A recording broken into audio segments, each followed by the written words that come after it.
आपकी गाड़ी को थोड़ा सा ब्रेक लगाकर फुर्सत के साथ लम्हों से गुजारिश की है थोड़ा सा ठहर जाने की, ताकि हम आपसे मुखातिब हो सकें और बात कर सकें। आदाब नाज़रीन, हमें पूरी उम्मीद है कि आप अपना बहुत ज़्यादा ख्याल रख रहे होंगे। और देखिए, इस वक्त अपना ख्याल रखना बेहद ज़रूरी है। ख़ास तौर से मास्क पहनना, सोशल डिस्टेंसिंग का ख्याल रखना, साफ़ सफाई का ख्याल रखना। और हम ख़वातीन के लिए तो ये डबल जिम्मेदारी है, क्योंकि हमें अपना तो ख्याल रखना ही है, अपने घर का भी ख्याल रखना है। तो चलिए अपने इस सफ़र का, आज के प्रोग्राम का आगाज़ करते हैं। और सबसे पहले एक मोटिवेशनल स्टोरी हमेशा की तरह हम आपको दिखाएंगे, ताकि आप भी इससे इंस्पायर हों और अपने सपनों को अमली जामा पहना सकें। अपने हौसलों से मैं दुनिया की तकदीर बदल दूं। सुन ले ए दुनिया, हाँ मैं औरत हूँ। कुछ ऐसे ही हौसला रखने वाली सिंधु ताई 14 नवंबर साल 1948 को महाराष्ट्र के वर्धा जिले में पैदा हुई। एक गरीब खानदान से ताल्लुक रखती थी। कच्ची उम्र में शादी हुई, जल्द ही 3 बच्चों की मां भी बन गई। लेकिन चौथी बार हामला हुई तो शौहर ने मार पीट कर घर से निकाल दिया। मुश्किल हालात में बेटी की पैदाइश हुई और वो पेट भरने के लिए रेलवे स्टेशन पर भीख मांगने लगी। जमाने के खौफ से रातें शमशान में गुजारने को मजबूर हुई। स्टेशन पर जब भीख मांगते कई लावारिस बच्चों को देखा तो दिल में ममता फिर से जागी और वो उन सभी बच्चों की एक माँ की तरह देखभाल करने लगी। अब वो सिर्फ 4 बच्चों की माँ ही नहीं, बल्कि हजारों बच्चों की माँ कहलाती है। उन्होंने मुश्किल हालात का न सिर्फ खुद सामना किया, बल्कि औरों का भी सहारा बनी, ताकि वो सब अपने पैरों पर खड़े हो जाएं। सरकारी और गैर सरकारी इदारों ने इन्हें तकरीबन 273 अवार्ड से नवाजा है, जिसमें सरे फहरिस्त है पद्मश्री। इनकी जिंदगी से मुतासिर होकर एक मराठी फिल्म भी बनी है। सिंधु ताई, अनाथ बच्चों की माँ, आज वो हमारे दरमियान नहीं है। उस माँ को, उसके जज्बे को हम सलाम करते हैं। नाज़रीन, वाकई ऐसी ख़वातीन को देखकर फ़ख्र होता है एक औरत होने पर। हालात की हर नब्ज़ को काबू करना इन्हें बखूबी आता है। इन्हें देखकर कहीं ना कहीं हमें ये महसूस होता है कि ज़िंदगी कितनी ही तल्ख़ क्यों ना हो जाए, हमें हमेशा उसमें मिठास घोलने की कोशिश करते रहना चाहिए। तो नाज़रीन, चलिए एक मरतबा फिर से हम आपको मिलवाएंगे अक्षिता जी से, जो हमें बताएंगी ख़वातीन से मुताल्लिक़ कानून के बारे में। और इसके बाद हम आपको ले चलेंगे पायल के पास, जो हमें योग से जुड़ी जानकारी देंगी। इसके बाद हम रुख करेंगे एक डाइटिशियन का, जो हमें हमारी सेहत से जुड़ी बहुत ही ख़ास मालूमात फ़राहम करेंगी।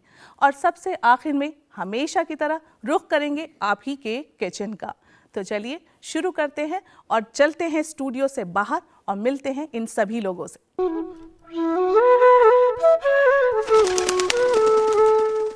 तो नाज़रीन, लीजिए हम आ गए हैं अक्षिता जी के पास। आपका बहुत बहुत खैर मकदम है हमारे प्रोग्राम में।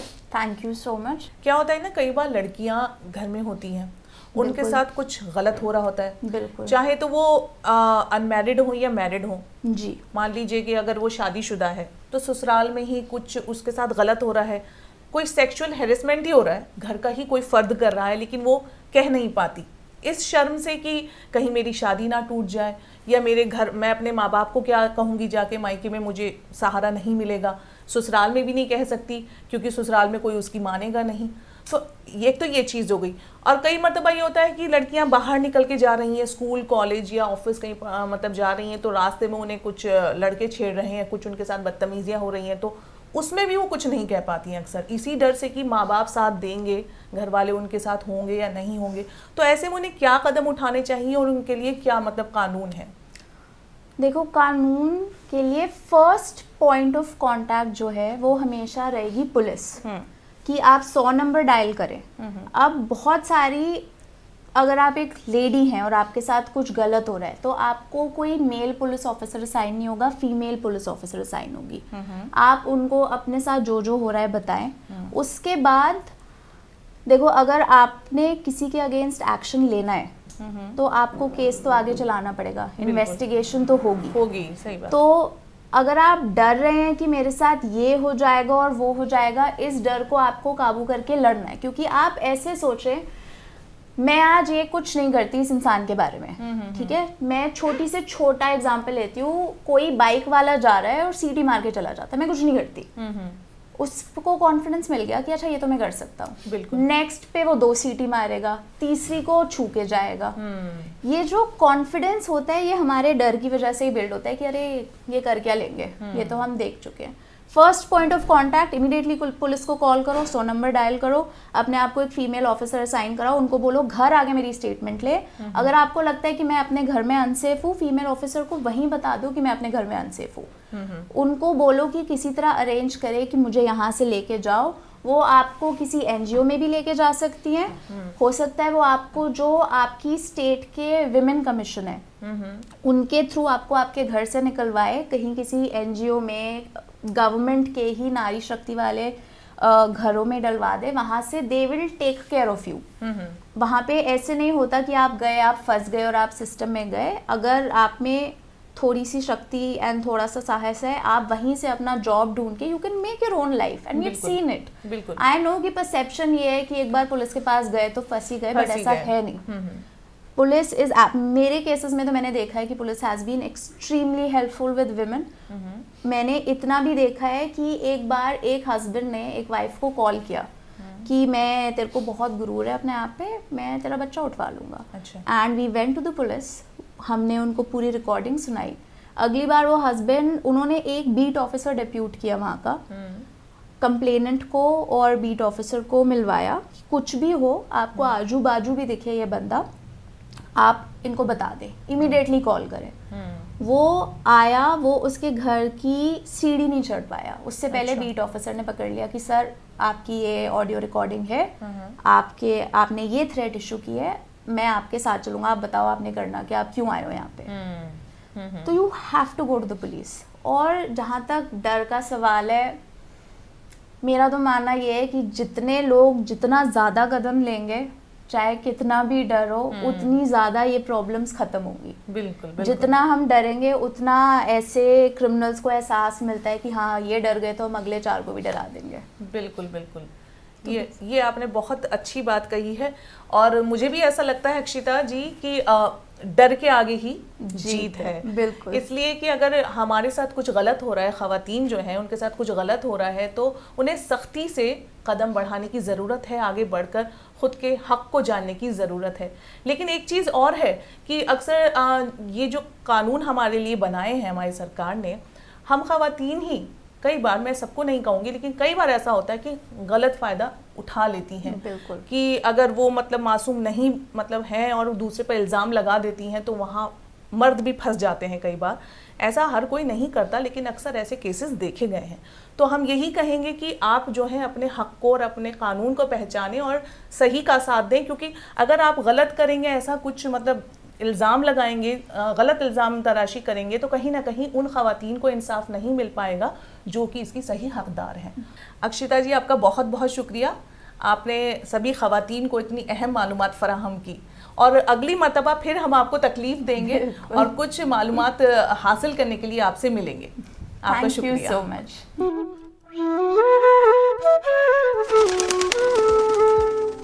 नाज़रीन, वो कहते हैं ना कि सेहत हज़ार नेमत, और एक अच्छी सेहत के लिए 2 चीज़ें बेहद ज़रूरी हैं, एक तो वर्जिश और एक अच्छी ग़िज़ा। आज हम आ गए हैं पायल के पास। पायल हमें योग के बारे में बताएंगी, ख़ास तौर से हम ख़वातीन के लिए योग किस तरह से मुफीद है और हम कैसे इससे फैज़याब हो सकते हैं। तो चलिए पायल के पास। पायल, आपका बहुत बहुत खैर मकदम है हमारे प्रोग्राम में। Thank you. पायल, जैसे कि आज योग को लेकर तो हर कोई बेदार हो ही चुका है, लेकिन अगर ख़वातीन की बात करें तो ज़िंदगी इतनी मसरूफ़ हो गई है हम लोगों की, घर को देखते हुए, बच्चों को देखते हुए, कि हम खुद पर उतना ध्यान नहीं दे पाते। और ख़ास तौर से बच्चे होने के बाद तो हम थोड़ा सा मोटापा गेन कर ही लेते हैं, मोटे हो जाते हैं। तो ऐसा क्या करें कि हम खुद को फिट रख सकें? जी बिल्कुल, आपने सही फरमाया कि इस समय में मोटापा खास करके जो हाउस वाइफ हैं उनके लिए बहुत ज़्यादा परेशानी बन चुका है। जैसे कि मोटापा आप जानते ही हैं कि आजकल सबको हो ही रहा है, और मोटापा कोई अपने आप में बीमारी नहीं है। बिल्कुल। लेकिन ये बीमारियों के लिए बहुत बड़ा द्वार है। High blood pressure, thyroid, sugar जैसी कई बीमारियां हैं जिसकी वजह से आज की डेट में हाउसवाइफ बहुत ज़्यादा जूझ रही कि उनके पास समय ही नहीं है। क्यों? क्योंकि बच्चा होने के बाद वो इतनी मसरूफ़ हो जाती हैं अपने दिनचर्या में, डेली काम में, रूटीन में, क्योंकि उनको अपने हस्बैंड को भी देखना, अपने बच्चे को भी देखना, अपने घर को भी देखना है, अपने लिए वो बिल्कुल भी टाइम नहीं निकाल पाती हैं, और जिसकी वजह से वो बहुत सारी परेशानियों में भी है। अब कई ऐसी महिलाएं हैं हमारे पास, औरतें हैं जो कि किसी से भी वो बातें डिस्कस नहीं कर पाती हैं। उनके पास क्योंकि टाइम ही नहीं है, वो घर से बाहर कब निकलेंगी, कब वो करेंगी।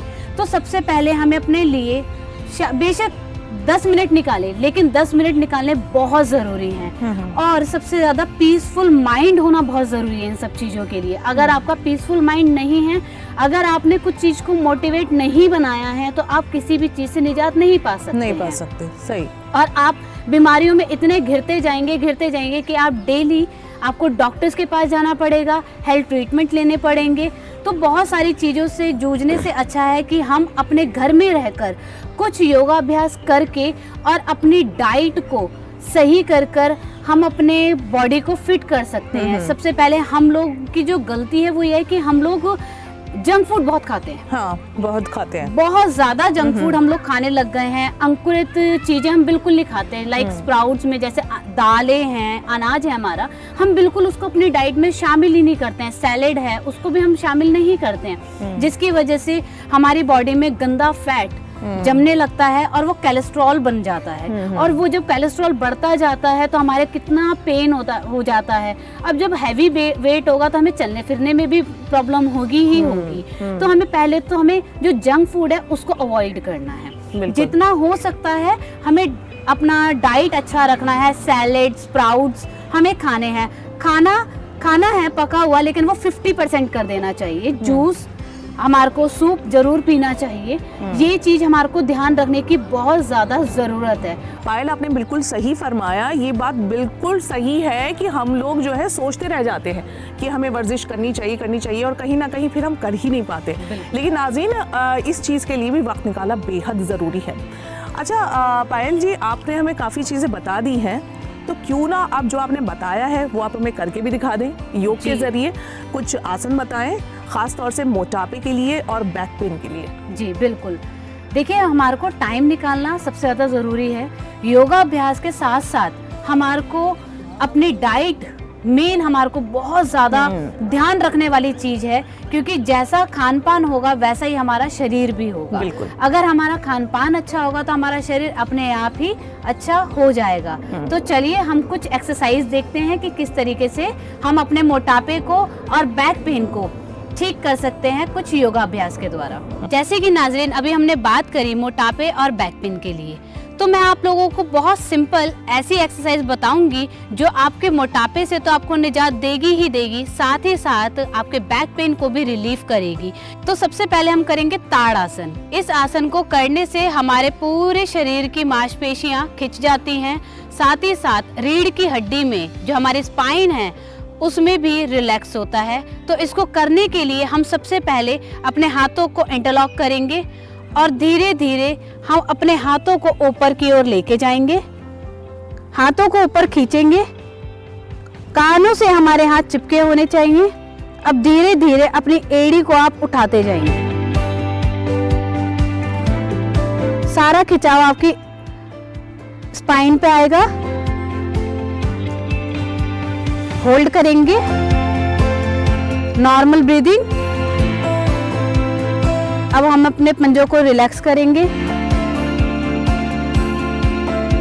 हाथों को धीरे धीरे नीचे लेके आएंगे और लॉक को खोल देंगे।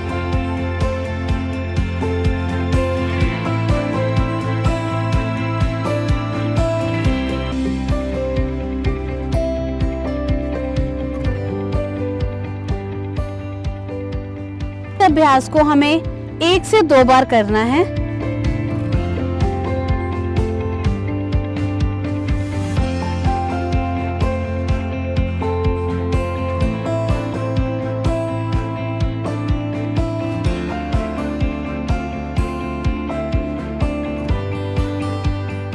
ताड़ आसन को 1 से 2 बार करने की ही आवश्यकता होती है। आप इसको 1 से 2 बार ही करिए।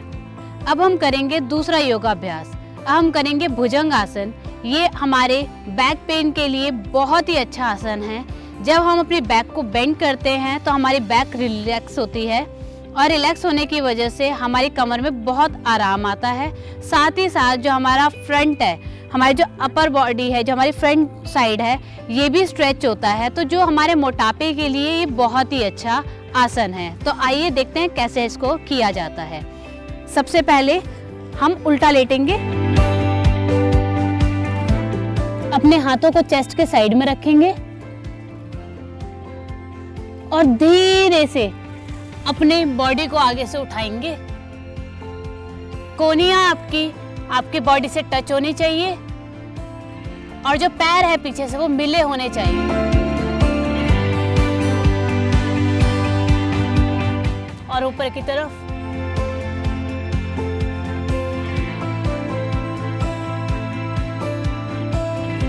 अब धीरे से आप रिलैक्स करेंगे और हाथों को भी रिलैक्स करेंगे।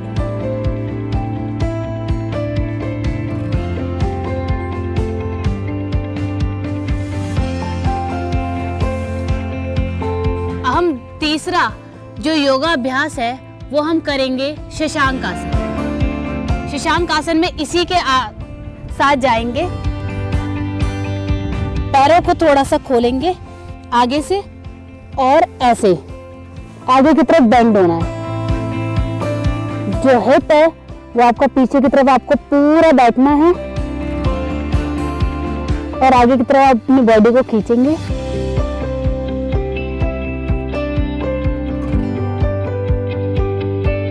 इससे हमारे को कमर में बहुत रिलैक्स फील होता है।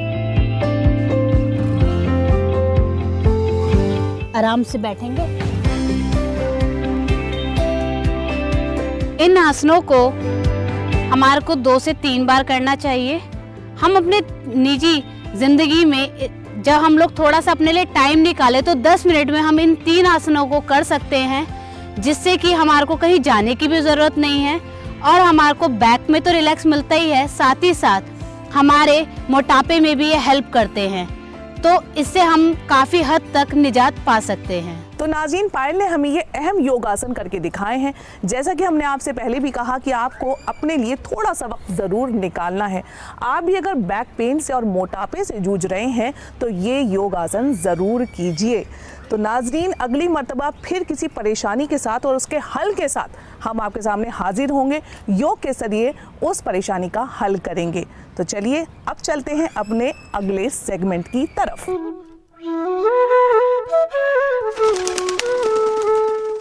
नाज़रीन, पिछली दफ़ा हमने बात की थी कि बच्चे जो होते हैं वो खाना खाने में आनाकानी करते हैं, तो कैसे उन्हें डाइट दी जाए, कौन सी वो डाइट दी जाए जिससे वो खुशी खुशी खा भी लें और उनकी सेहत को भी अच्छा रखे।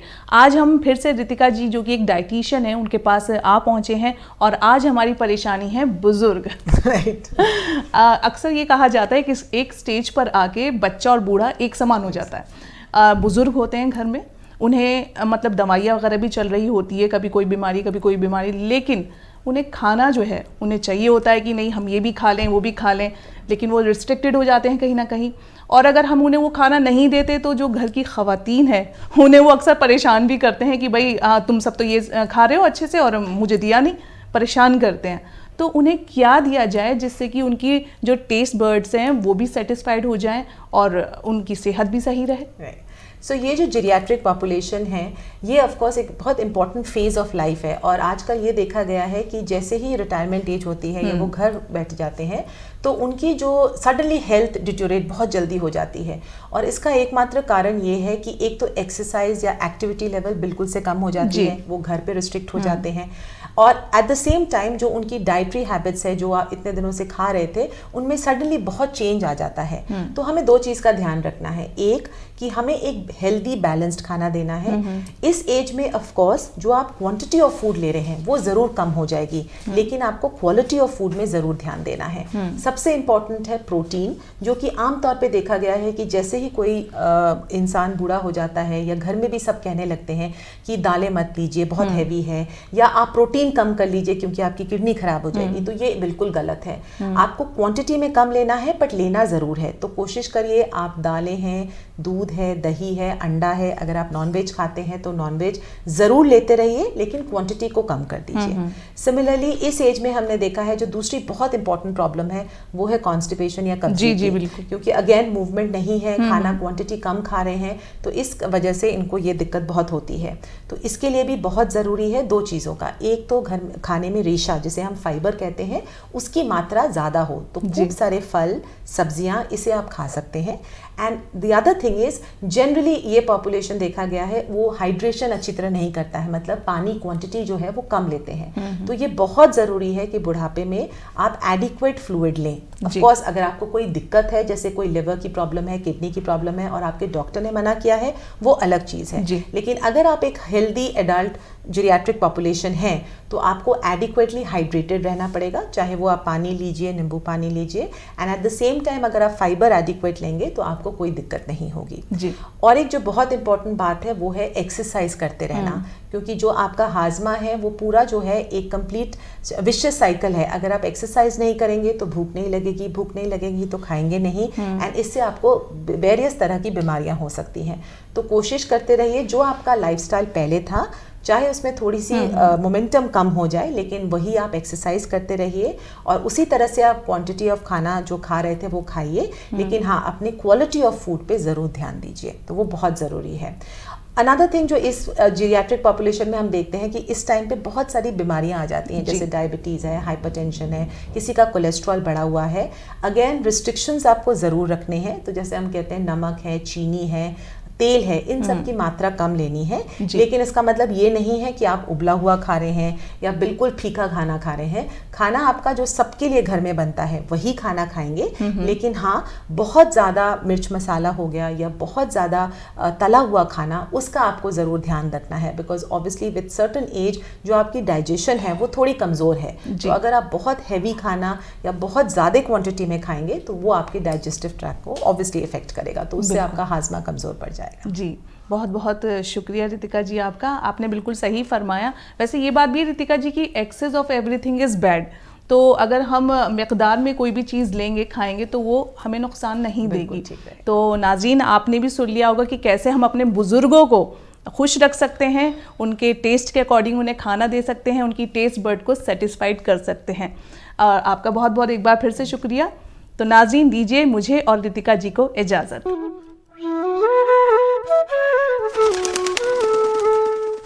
नाज़रीन हर हफ्ते हम आपसे मुखातिब होते हैं और आपको बताते हैं कि कैसे घरेलू नुस्खों के ज़रिए हम फिट रह सकते हैं, सेहतमंद रह सकते हैं।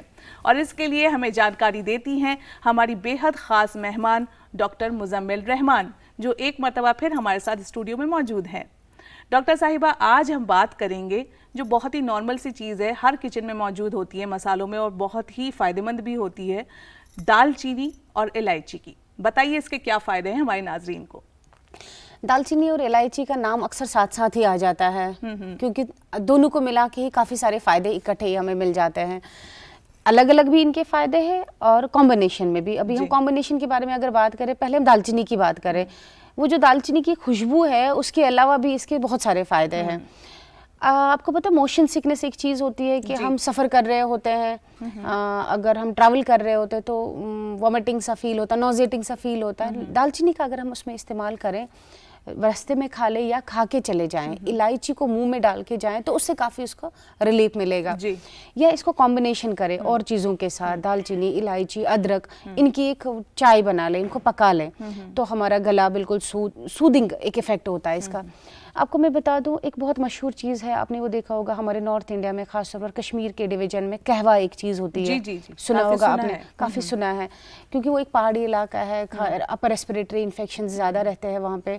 तो वहाँ पे ये जो एक ट्रेडिशनल ड्रिंक है उसमें दालचीनी, इलायची और थोड़े से ज़ाफ़रान की कोंपलें वो डाली जाती है। तो उसका ये इफ़ेक्ट है कि जो अपर रेस्पिरेटरी हमारा है बिल्कुल क्लियर रहता है, क्योंकि वो एक ठंडा इलाका है, इन चीज़ों का ज़्यादा असर रहता है वहाँ पे, इस वजह से इसका इस्तेमाल बहुत ज़्यादा है। यानी कि अगर घर में बच्चा है, उसको खांसी जुकाम हो रहा है, चाहे वो छोटा बच्चा हो, बिल्कुल न्यू बॉर्न हो, जिसको अब आपने थोड़ा सा फीड करना शुरू कर दिया हो, वीनिंग हो गई हो, उसको आप लगातार चाहे उसकी बॉटल में एक वो बना के रखें, कहवा हम कहेंगे, अगर हम उसका ऐसा नाम दें, काढ़ा कहें, यहाँ पे कहवा कहें। दालचीनी की वो लेके पीसेस लेके 1-2 इलायची को कूट के उसमें डाल के उसका पूरा काढ़ा बनाएं, वो जब तक वो ब्राउन हो जाए, फिर थोड़ी सी उसमें शुगर मिलाएं और हल्का सा उसमें जब वो तैयार हो जाए 1-2 कोंपली आप ज़ाफ़रान की डालें, उसको आप बना के रखें। बच्चा जब वो बॉटल से उसको दूध के पीने की आदत है, ऐसे नहीं पी सकते, उसको बॉटल में रख के आप उसको पिलाते रहें, तो बिल्कुल आपको ज़रूरत नहीं पड़ेगी कि आपको उसको एंटीबायोटिक देनी पड़े, एंटीहिस्टामिनिक्स देने पड़े या कोई और दवाई देनी पड़े जो बच्चों के लिए बिल्कुल नुकसानदेह होती है उतने छोटे बच्चे के लिए। दालचीनी का ये इस्तेमाल कर सकते हैं, मोशन सिकनेस में आप इस्तेमाल कर सकते हैं। इवन जो एस्थमा के पेशेंट्स हैं, अगर हम अदरक और दालचीनी का इस्तेमाल वो लगातार करेंगे तो उनके जो एस्थमा की प्रॉब्लम है, वो ब्रेथलेसनेस जो हो रही है, उसमें काफ़ी उनको रिलीफ मिलता है। बिल्कुल। दालचीनी वेट लॉस के लिए भी इस्तेमाल हो जाती है। दालचीनी का पाउडर, उसको आप पाउडर फॉर्म में भी यूज़ कर सकते हो, और या जो उसकी वो लकड़ी होती है उसी का पाउडर बनता है वो, तो उसका पाउडर भी अगर आप रोज़ 1-1 चम्मच लें शहद के साथ, बहुत सारी और अलग अलग चीज़ें हैं वेट लॉस के लिए, तो उसमें दालचीनी का भी एक बहुत अच्छा रोल है। और अगर आपको अपर रेस्पिरेटरी इन्फेक्शन के लिए चाहिए, या even as a mouth freshener आप इलायची का इस्तेमाल करते हैं, वो सिर्फ एक माउथ फ्रेशनर नहीं होता, वो आपके डाइजेस्टिव सिस्टम को भी सही करता है। वो आपका अगर सोर थ्रोट हो रहा है और वो बलगम हो रहा है, बलगम की वजह से जो थोड़ी फॉल स्मेल हो जाती है, या डेंटल कैरीज की वजह से अगर फॉल स्मेल है, तो वो जो उसका इलायची का एरोमा है या दालचीनी का एरोमा, उसकी वजह से वो उन बैक्टीरिया को भी किल कर सकता है। एंटी बैक्टीरियल इफेक्ट है, एंटी ऑक्सीडेंट इफेक्ट है, एंटी स्ट्रेस इफेक्ट है इवन। तो इन चीज़ों को हम घरेलू इस्तेमाल में ला सकते हैं। अच्छा, ये इलायची में एक तो काली इलायची होती है, एक हरी वाली इलायची, छोटी इलायची होती है। हाँ, एक बड़ी इलायची, यहाँ पे जो मैं कॉम्बिनेशन की बात कर रही थी, छोटी हरी वाली इलायची, ये हरी वाली इलायची का कॉम्बिनेशन है। जो बड़ी इलायची है उसका इस्तेमाल हम खाना बनाने में यूज़ कर लेते हैं, जो वहाँ पे एज अ कार्बोनेटिव, एज अ कासिर रिया को तोड़ने वाली, पेट को साफ रखने वाली दवाई के तौर पे उसको वहाँ इस्तेमाल किया जा सकता है। लेकिन यहाँ पे जो हमने दालचीनी का कॉम्बिनेशन बोला, वो हरी वाली छोटी इलायची का कॉम्बिनेशन है, उसको कूट के डालना है। अच्छा, तो उसका काफ़ी फ़ायदा होगा। फिर बहुत ही अच्छी आपने बात बताई हमें, इलायची का कैसे इस्तेमाल हम टेस्ट के लिए भी करते हैं, पेट में ठंडक के लिए भी करते हैं, कब्ज़ के लिए भी करते हैं। बहुत सारी आपने हमारे नाज़रीन को जानकारी फराहम की आज के इस एपिसोड में। और आज ही क्यों, आप हमें पिछले कई हफ्तों से छोटी छोटी चीज़ें हैं किचन की, उनके बारे में इतनी सारी जानकारी दे रही हैं कि कैसे वो फ़ायदेमंद है हमारे लिए, हमारी सेहत के लिए। लेकिन फिर से हम आपसे और हमारे नाज़रीन से इजाज़त चाहते हैं, क्योंकि वक्त हमें इजाज़त नहीं दे रहा कि हम आपसे और बात करें। नाज़रीन देखिए, हमारी बातों का सिलसिला इस कदर लंबा हो जाता है कि वक्त का अंदाज़ा ही नहीं होता कि अब वक्त हो गया है आपसे अलविदा कहने का। लेकिन हमेशा की तरह मैं आपसे वादा करती हूँ कि अगली मर्तबा फिर आपसे रूबरू होंगे अपने इस ख़ास प्रोग्राम के साथ। तब तक के लिए मैं आपसे यही कहूँगी कि अपना बहुत ज़्यादा ख्याल रखिए और अपने अपनों का भी ख्याल रखिए, और अपनी मेज़बान को दीजिए इजाज़त। खुदा हाफिज़।